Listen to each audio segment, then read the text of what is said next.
Now, a story you'll see only on Eyewitness News tonight, Sean Spicer one-on-one.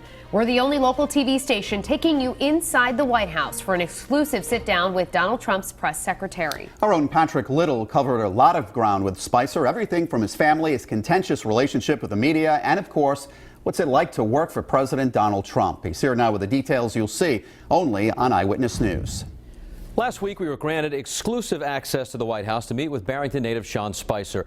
Just 1 month into his job as press secretary, there have been rumors he could be on the verge of losing that job, and Spicer's likeness has also been portrayed a few times this month on Saturday Night Live. We discussed those topics and much more.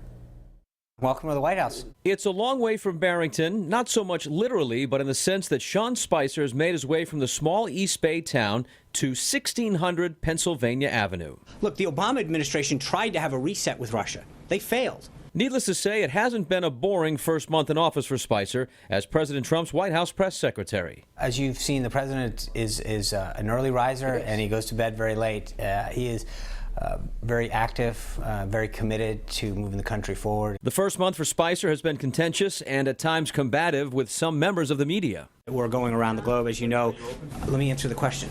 It's also been marred by controversy with questions over certain facts coming out of the White House and Spicer's press briefings. That in turn has led to speculation about Spicer's job security. Are you worried about your future here, your job? I mean, that's come up. No, it has. I've read it, and I think the president continues to give me positive feedback. He's, like I said, he'll tell you when you're wrong, but he also tells you when you're doing really well, and that happens on a very regular basis.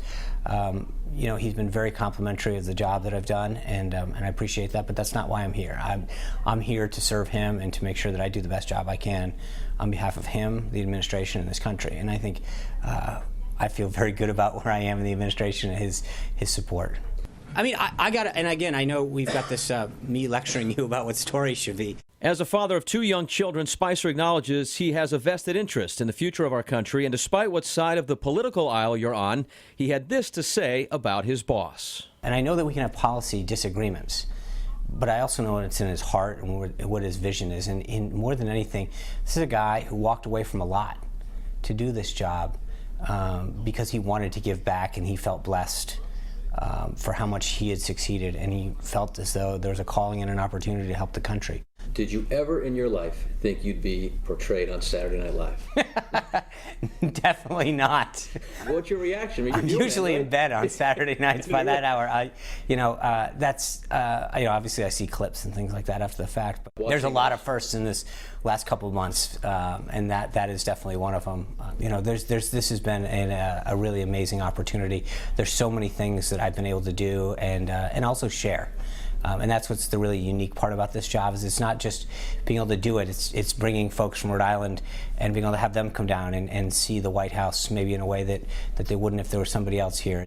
Now, unfortunately, there's one person who can't see his son working at the White House. Spicer got very emotional when we talked about his father, who recently passed away. That and much more of my exclusive interview with Sean Spicer coming up new at 6 o'clock. I'm Patrick Little, Eyewitness News. New details in a story you saw only on Eyewitness News, Sean Spicer one-on-one. We're the only local news station taking you inside the West Wing. New at 6, an emotional exchange with White House press secretary on losing his father just weeks before getting one of the nation's most high-profile jobs. Patrick Little is here with the details you'll see only on Eyewitness News. At 5 o'clock, I asked Sean Spicer about the rumors that his job could be in jeopardy. Spicer said that he feels that he has the full support of President Trump right now. More now on what it's like working for President Trump and how Spicer dealt with the loss of a loved one right before he became White House press secretary. Happy Valentine's Day. I can sense the love in the room. Sean Spicer trying to set a softer tone prior to his Valentine's Day White House press briefing, but it's fair to say there isn't a lot of love for Spicer coming from the media during his daily sessions with us. Was he being truthful?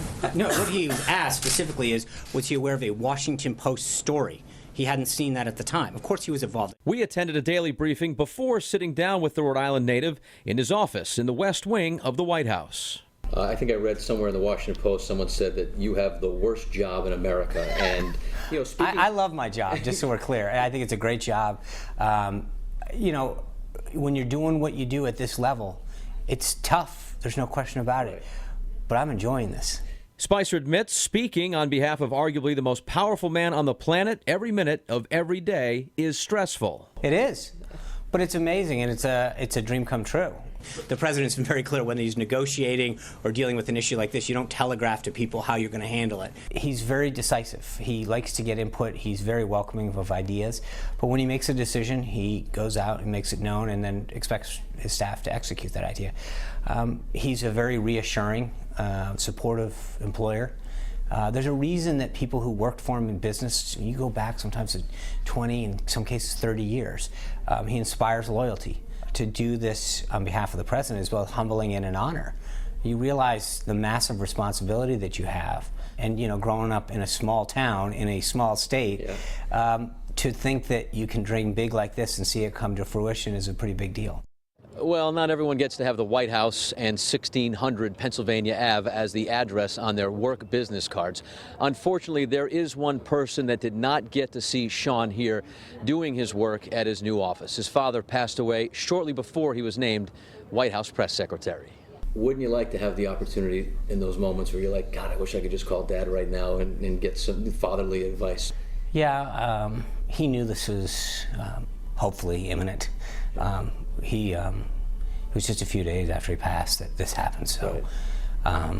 Yeah, and you always want to call him. Yeah. But, I know it's looking down. I'm very proud. Now, Spicer says he gets back to Rhode Island to see his mom as often as he can, but due to the nature of the job, it's not that often because there are not too many days off. I'm Patrick Little, Eyewitness News.